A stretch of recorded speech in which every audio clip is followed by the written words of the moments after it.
Welcome back to Legalese 123, where we are covering cases across America. Hello and welcome back to Legalese 123. I'm your host, Missy K. I hope everybody is doing well on this Tuesday, the 13th of January. Well, there's not a lot going on in the cases that I'm covering right now. Everything is sort of pending and sort of static right now. They're either waiting for trial or waiting for motions to come in, etc., back and forth and back and forth. But I did want to give you an update in the Aaron Spencer case. We are 13 days out from trial. I was hoping to get some more information and some motions in between this time. Some things have come in, which we'll go over, but I was hoping for something a little bit more specific in reference to the SD card and the dash cam video that has been gone missing from the case. But got some breaking news today. We just received a motion in order from the judge. But before we get into that, who's Aaron Spencer? What's going on with him? So let's do a road so far. Aaron Spencer is being accused of unaliving Michael Fossler.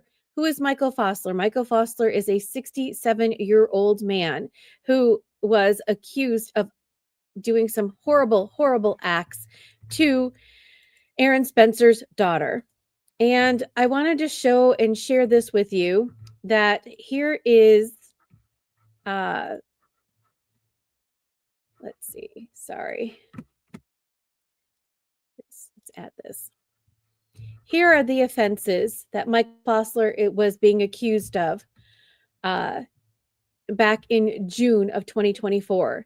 Internet stalking of a child, sexual assault in the 4th degree, sexual indecency with the child, electronic facilitation of a child sex abuse.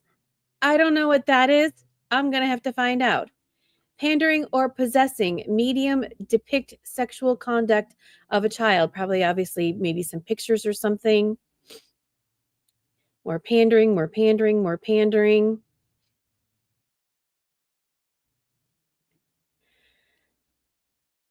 So he had 43 counts of just bizarreness going on that had involved Aaron Spencer's daughter. That is what he was charged with. So on October 8th, remember this was June he was charged. We're now in October. So on October 8th, Aaron Spencer woke up in the middle of the night to find that his 13-year-old daughter wasn't in her bed. What happened to her? He heard the dog barking. He told his wife to call 911. He then went out to go look for her. He found her in Michael Fossler's truck. He tried to get Michael Fossler to pull over, but Michael Fossler wouldn't do it. He then rammed his car and said, "Get off the road." When Fossler got out of the car, he then told Fossler to put his hands up. Fossler told him to F you, and Spencer states that he went to go grab for something, and then Spencer unloaded his weapon on him. Fossler was deceased at the time. Spencer got his daughter out of the car. Yes, Spencer's daughter was in the vehicle, and they waited for police. And then Spencer was arrested. Spencer was charged with unaliving Michael Fossler. Fossler had been grooming and assaulting Spencer's daughter multiple times. He had been released on a low bond, $50,000. He was out given $5,000. Spencer believes that Fossler kidnapped his daughter in the middle of the night. So, was Spencer justified for his actions? That is at the crux of this case. In the beginning, when all of this started, there was a gag order, and so nobody really knew what was going on in this case. Gag order has since been released, obviously, and now we are headed for trial. We are 13 days before trial begins on this 26th of January. So we have 13 days before things happen. Where are we? It is bananas. It is, I cannot tell you how bananas this case is, that it's in a small town in Lone Oak, Arkansas. and that the judge in this case, in this matter, is the same judge, Barbara Elmore, who put the charges on Michael Fossler and let him go. So let's read this article that I'm going to share with you, and then we will go and just show you what the latest motions in this case is. All right. Let's go all the way to the top here. And let me share this with you. Wrong one. We're going to move this. We're going to add this one. All right, here we go. Let's see. Can we make this a little bit bigger?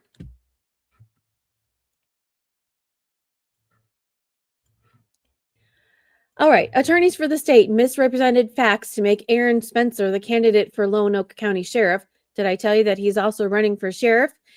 So if the charges do not stick, if he does not get found guilty of these crimes, then he is running for sheriff, which won't happen until later on this year. So sheriff who last October unalived a man he said was preying on his teenage daughter and looked like a vigilante. His defense team argued in a Friday filing.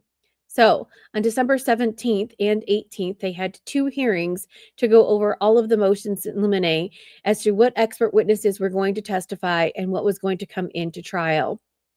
The filing also offered details on the slain man's actions while out on bond awaiting trial on the sex crime charges. We just went over those.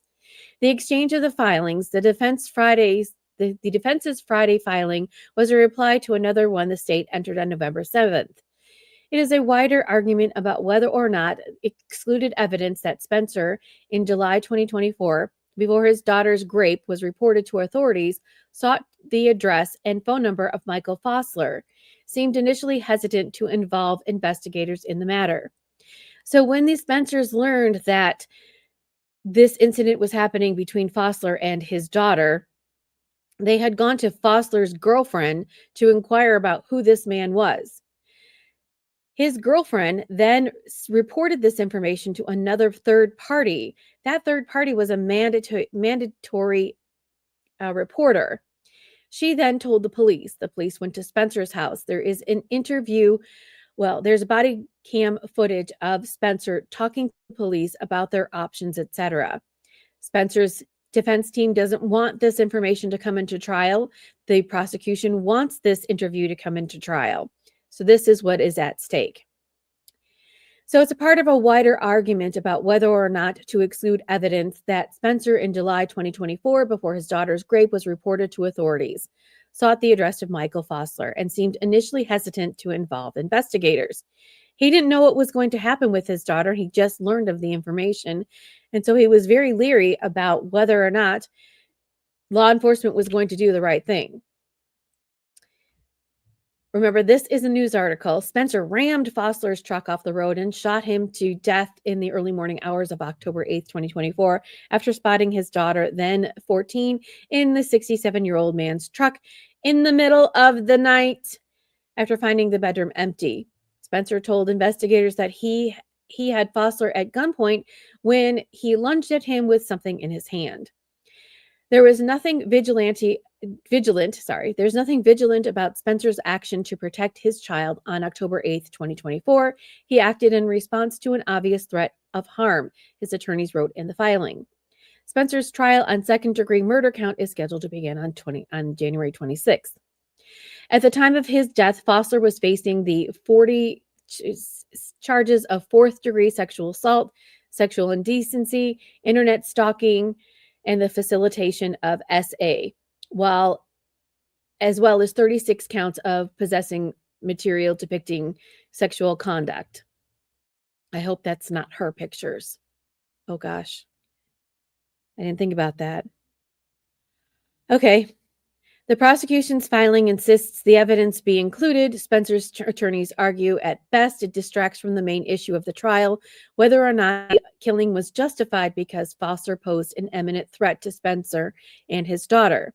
And at worst, it suggests Spencer somehow planned for Fossler to take his daughter that night so that he could unalive Fossler.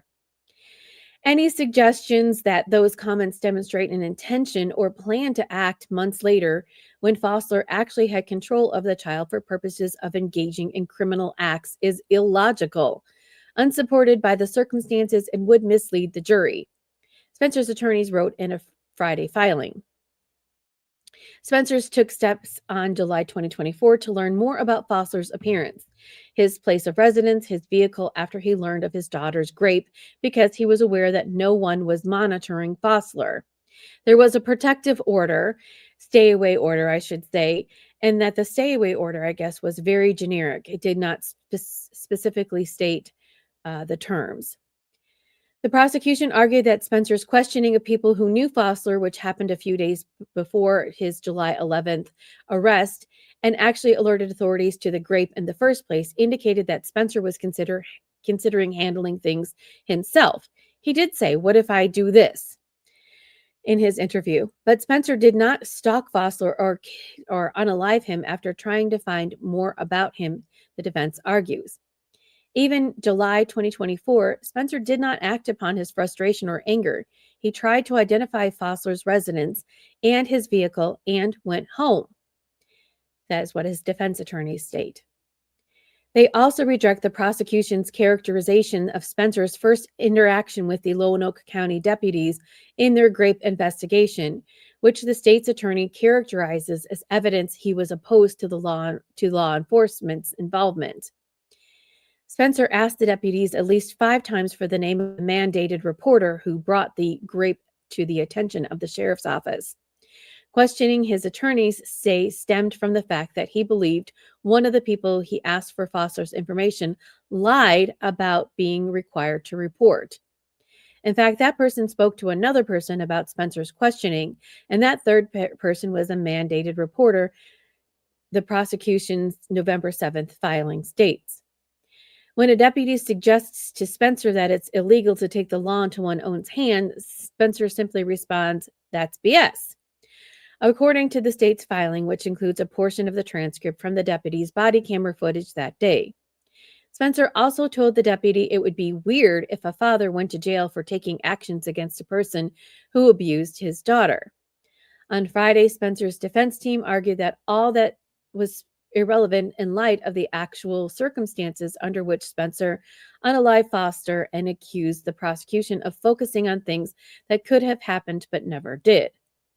Whether or not months prior Spencer said things in anger about not wanting police assistance or thinking about that it's BS to suggest that a person could not protect another person from harm without going to prison.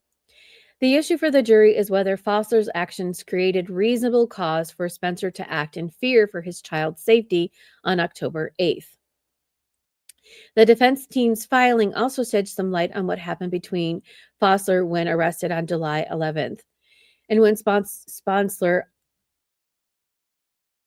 unalived him.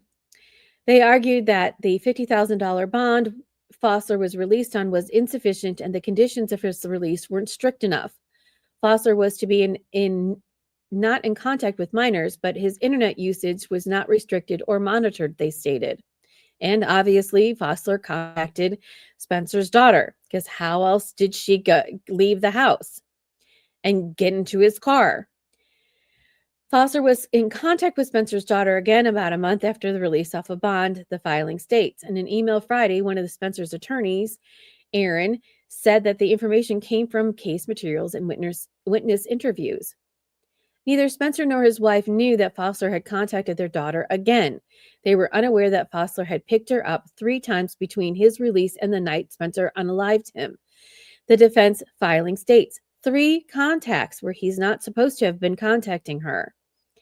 Fossler instructed her to keep it a secret and was in contact with others on social media in this period, it states. Fossler had persuaded her to meet him a 4th time around midnight on the night of the unaliving and was driving her back home. He was driving her back home after SAing her when Spencer found them. Fossler had made the choice to violate the law and the court's order and to once again endanger his child victim. In fact, he was unrelenting in this regard, the defense filing states. Finally, the defense attacked the prosecution's rejection of Spencer's statement to authorities that he had no choice but to unalive Fossler that night. In the November 7th filing, the state suggests that Spencer could have called 911 once he'd spotted Fossler's vehicle rather than ramming it and holding Fossler at gunpoint himself. Spencer told authorities he was driving too fast and to safely unlock his phone, a statement that the prosecution cast doubt on by pointing to phone calls he made and texts he read after reporting his daughter missing and before alerting authorities to the shooting. But the defense on Friday asserted that the prosecution was wrong. They point to phone records showing that the first call Spencer made was before he began pursuing Fossler, and that the next after the shooting was to let his wife know that their daughter was safe before calling 911. He wasn't able to reach her by phone anyway, they argue. And also remember, there was dash cam footage on Fossler's truck, but that's missing. So the only people that know the account of the story are 3 people. Spencer's attorney also rejected the idea of forensic examination of his cell phone records proves that he saw the text messages at the time that they were sent. The prosecution on Thursday filed a motion asking Judge Barbara Elmore of the 23rd Judicial Circuit to exclude 3 expert witnesses identified by the defense on the grounds that their field of expertise has no relevance to a defense of justification in a murder trial, court records show. Thursday's filing includes a curricula vitae of the 3 proposed witnesses: an Arizona clinic psychologist, Jennifer Steele, Illinois Child Advocacy Center Director, Carrie Landau, and a New Mexico State investigator, Clint Norris. The case immediately rose to prominence last year because of the circumstances of Spencer's action. A Change.org petition created in the week after the shooting in support of absolving Spencer had about 346,000 signatures on Wednesday, and a Give and Go fundraiser for Spencer's family had raised $93,000. Elmore, who also oversaw the case against Fossler before it was closed, issued a gag order in the case in December at the prosecution's request. Prosecution said, "Let's have a gag order," and she immediately signed it. You will see that that is her MO. We're going to go back here in just a second, and I'm going to show you what else she did in this case where she just willy-nilly just went ahead and made decisions. But in May, the Arkansas Supreme Court ordered, so they brought it up to the Supreme Court, and she had to reverse that. She had to lift the order, calling it too broad and vague and arguing that it infringed on the First Amendment rights of the involved parties. Because when the gag order was placed, nobody could say anything about it, and they couldn't talk about it. So thank you, Grant Lancaster of the Arkansas Democrat Gazette. That was what I was reading from. So thank you for that. So where are we now? There have been so many things going on in this case, so many motions, so many other things going on. So this is what I wanted to state. All right. So the defense asked for the case to be dismissed on Fifth Amendment grounds. That was sort of a weak argument. That was denied. Both the defense and prosecution had asked for more time. The judge denied that. The clinical psychologists and the child advocacy person, both of those were denied coming in to trial to testify. So then the defense filed motions to have them reinstate some of the filings and, to reconsider. And Judge Elmore said no. Sorry, hang on here. Let me go back. Let me bring this up. Let me share this with you.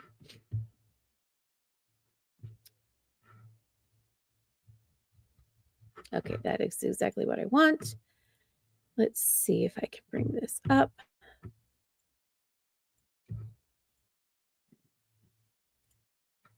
All right, so this is the court docket, hello, for the state of Arkansas versus Aaron Spencer. And if we scroll down, I know I'm going really fast, so I apologize, but you can look this up if you want to. Okay, so you see the hearing happened on the 17th and 18th of December. And on the, so soon after, the defense team filed a motion to reconsider things, reconsider. So let's see if we can bring this one up. The defense counsel's assertion that the court did not allow a hearing. Oh, that's her order. So here we go. Let's do this one. Comes now the defendant Aaron Spencer by and through his attorneys. Expert testimony about the dynamics of child sexual exploitation and how offenders use grooming tactics to abuse their victims has been repeatedly held admissible. I'm not going to go through all this. I'm going to go through some of the I think I'm going to go down to the expert witness, Carrie Landau, can explain offenders who sexually SA children use manipulative power and control to gain access and compliance by minors. They target minors who are vulnerable. So this is what they want her to testify to. I don't know exactly what happened in the hearings and as to why their argument wasn't made or whether or not she wasn't able to come in and testify, or I don't know exactly the status of that. But so a primary issue in this case is whether it's reasonable for Spencer to believe that his daughter was in imminent danger when she left her residence with the sexual predator accused of SAing her in violation of the court's order. And while that predator was attempting to commit, and fleeing from the commission of the very same crimes he stood charged for having committed against her.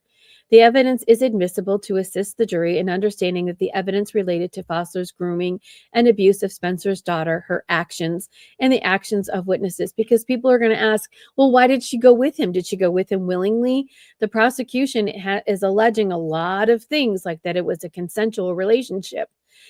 How is a 13/14-year-old having a consensual relationship with a 67-year-old man? I find that very hard to believe.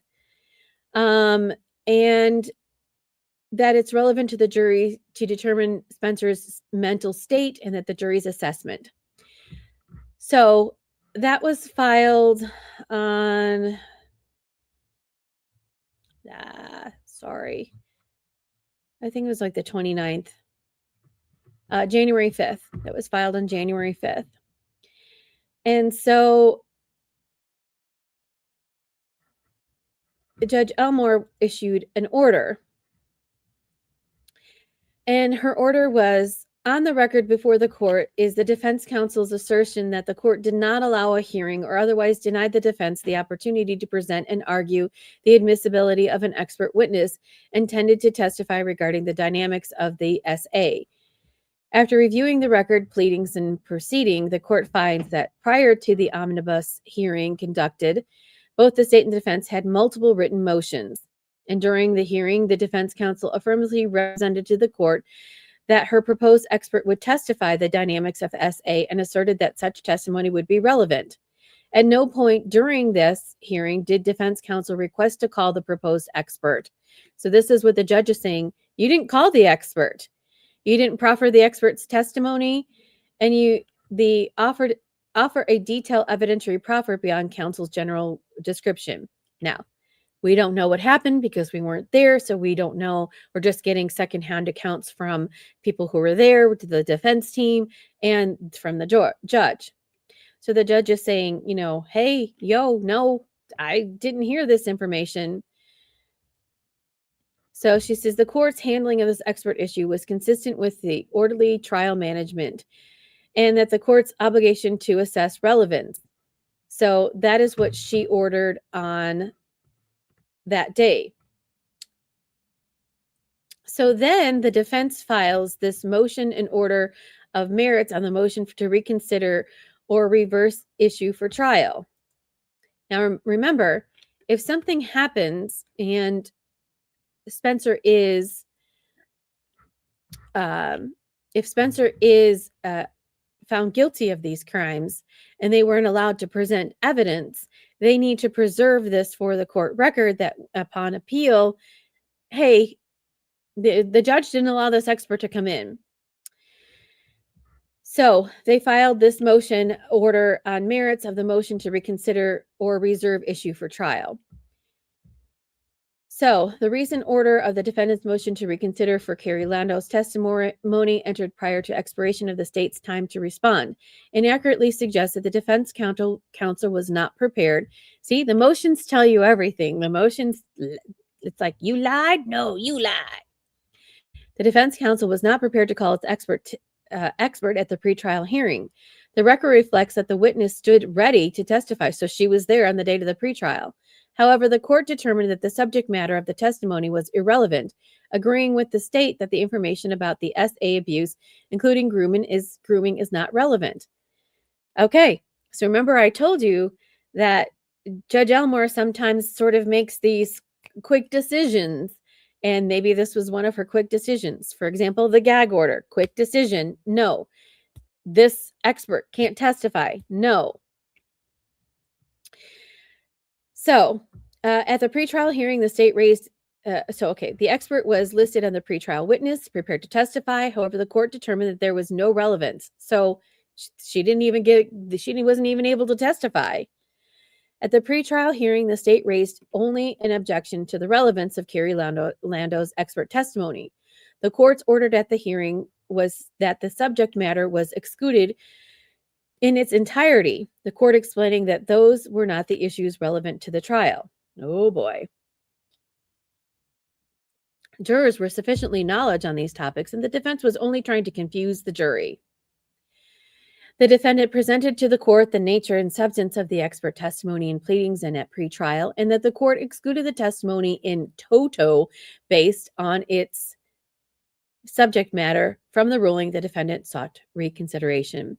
The testimony outlined in the motion of reconsideration is, as represented at the hearing, testimony concerning the dynamics of child abuse, including grooming in the same nature. The court's recent order characterized the issue as a failure by the defense to properly present expert testimony and therefore does not address the merits of the reconsideration request. The record, however, shows that the court's ruling rested not on any deficiency in presentation, but on its determination that the subject matter of the proposed testimony was inadmissible. The court indicated it would consider additional information and would again consider the expert's testimony after hearing trial testimony. After having first learned of the state's precise objection at the pretrial hearing and hearing the court's comments at the hearing, the defendant filed the motion for reconsideration to provide the court with additional authority. So, this was filed on January 9th. So, January 9th, and then there is a brief in support of the motion on the order for the reconsideration. Let's just see what this says.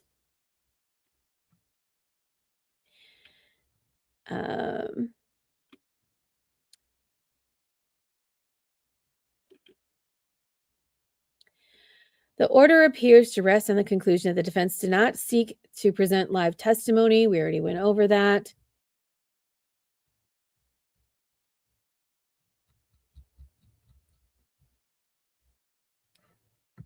Okay, so the defendant, Aaron Spencer, asked the court for a ruling on the points raised in the motion for reconsider in Carrie Landau's testimony.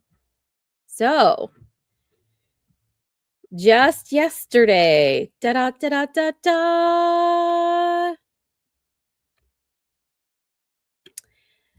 court has reconsidered the defendant's motion for reconsideration of defense witness Carrie Landau. The court has one free date. You have one free date to hear the testimony on this issue of Ms. Landau.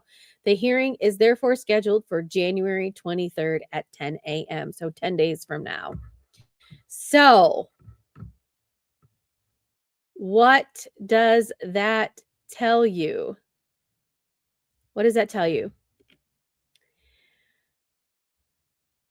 Does Judge Barbara Elmore have a heart? That's the first thing that comes to mind. Is she preserving the record? Is she I don't know. I don't know. I I I cannot go into the mind of her. What I can say is good for you. Good for you for having a hearing. I mean, obviously they could also do a Daubert hearing, right? Um, you're set to go to trial on the 26th, and jury selection starts on the 26th, and this is like a 4 or 5 day hearing depending upon, or sorry, trial depending upon what's going on. Let me see my notes.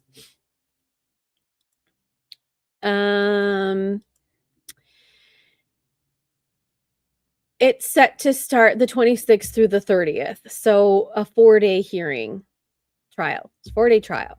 4-day trial, call it hearing. 4-day trial. So I'm confused about a couple of different things. My mind is going all over the place about what's going on in this case. And regardless of any defendant who is on trial for XYZ, remember they are presumed innocent until proven guilty in a court of law. And every defendant has the right to defend themselves. If the defense thinks that this expert witness needs to come in, you had a hearing on it, let them come in and testify. Let them come in, say their piece, and then make a ruling based upon that, right? And she can still rule that this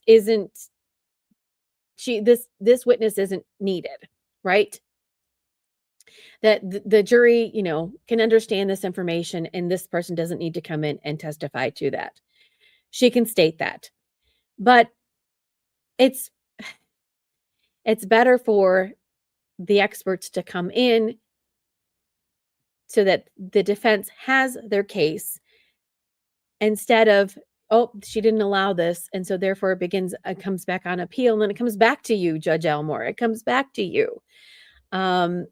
So I'm always on the bring in all the experts. Have a battle of the experts. Bring them all in. Everybody say XYZ, and then let the jury figure out what's fact and what isn't, and how they can assess their own findings.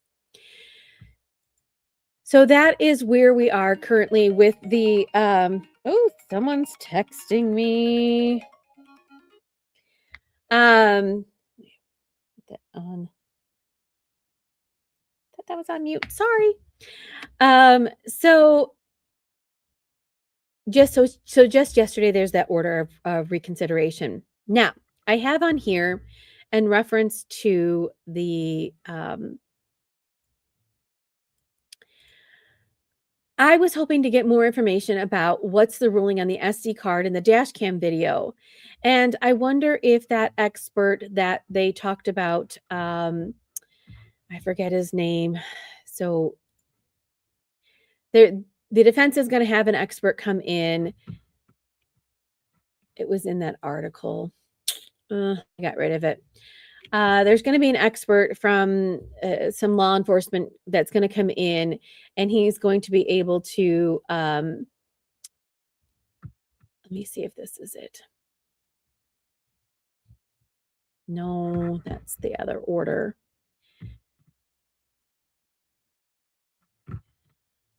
Oh, this was one thing I wanted to talk about.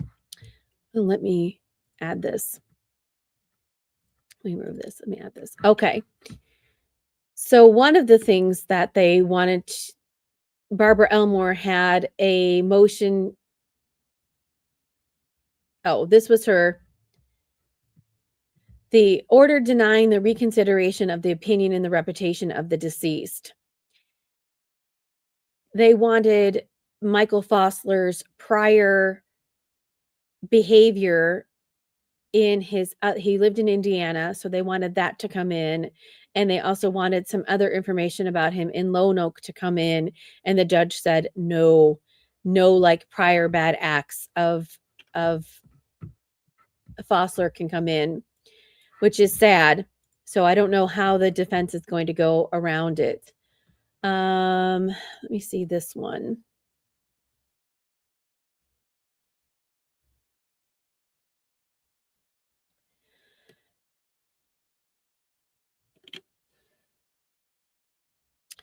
This is how she's not allowing the Carrie Landau to come in. This was on January 7th.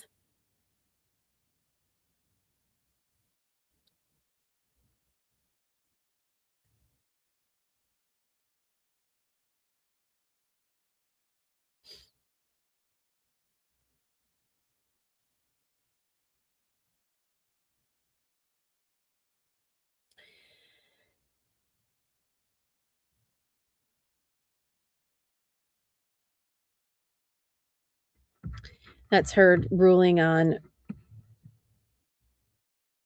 the okay, here we go. This is the one I'm looking for. Okay. So this is written wrong. Jennifer Steele and Carrie Landau are not allowed to come in. Dr. J consulting testimony would not assist the jurors and would only confuse the issue. Clint Norris, that's the person I'm talking about. Clint Norris may qualify as a crime scene expert. The information provided in the defense response indicates he may have sufficient training, education, and experience in crime scene analysis and reconstruction to qualify as an expert under these rules. And so, but he's not allowed to like talk about bad faith, etc. So that is that might be the person that can maybe come in and talk about the SD card and maybe proper procedure and stuff in reference to that. So, I mean, I'm a little bit concerned about the SD card. What was on the SD card? Could it have been in the defense's favor? Could have been in the prosecution's favor? Regardless, we don't know. It's not coming in. It's missing. It's sad. It reminds me of the Karen Reed trial, right? Where, oh, there's inverted video from the Sally Port, and oh, hey, mysterious videos are resurfacing because it was locked in a file somewhere that somebody eventually found. Did somebody intentionally get rid of this SD card? What happened to it? And, you know, obviously wasn't properly secured. Obviously it wasn't handled correctly. I don't even know if that can come into play. So, where are we on the Aaron Spencer case? We are 13 days out from trial. There is going to be probably a flood of other things coming in and out before trial begins. As you heard, on the 23rd of January, she's going to hear the testimony of Carrie Landau, whether or not that information can, whether or not she can testify to what the defense asks her to testify to about child abuse. Is that helpful to the defense? Possibly. Could it be hurtful? Possibly. I personally think that, you know, it depends on what exactly she's going to say, what exactly she's allowed to testify to, exactly, and just how everything is going to play out. So if you feel the need that you want to go ahead and donate to the Spencer family for their defense fund, all these expert witnesses cost a lot of money to bring in and testify. And obviously, if Carrie Landau is coming in again, who has to pay for that? The defense does. I'm going to list their Gifts and Go link to their fund in my show notes in my YouTube page. So buckle up. Unfortunately, there's unfortunately, they're not going to have cameras in the courtroom. So we don't know exactly what's going to happen. I do know that Bob Mata from Defense Diaries said that he is going to go. So I'm looking forward to his coverage, as well as there is a Facebook page stated, let's see if I can find it. It says, we support Aaron Spencer. We support Aaron Spencer on Facebook. They have a lot of great information. I'm not sure who hosts that page, whether it's a Spencer family member, but they have been updating that page very regularly with all of the motions and what's going on latest with behind the scenes at the courthouse. If you are in and around the Lone Oak, Arkansas area and you want to hear what's happening, go to that court hearing on the 23rd of January, if you can make it in, as well as go to that court case. So that is all that I have for you on the Aaron Spencer case. I will keep you updated as soon as I have any information, but I wanted to have a collective group of motions and stuff filing back and forth instead of just willy-nilly filing things here and there. So I will keep you updated. Please make sure you like and subscribe if you want to hear more about this case and other cases that are happening. We'll see you on the next one. Thanks for watching Legalese 123. If you like what you saw, please like and subscribe for more content.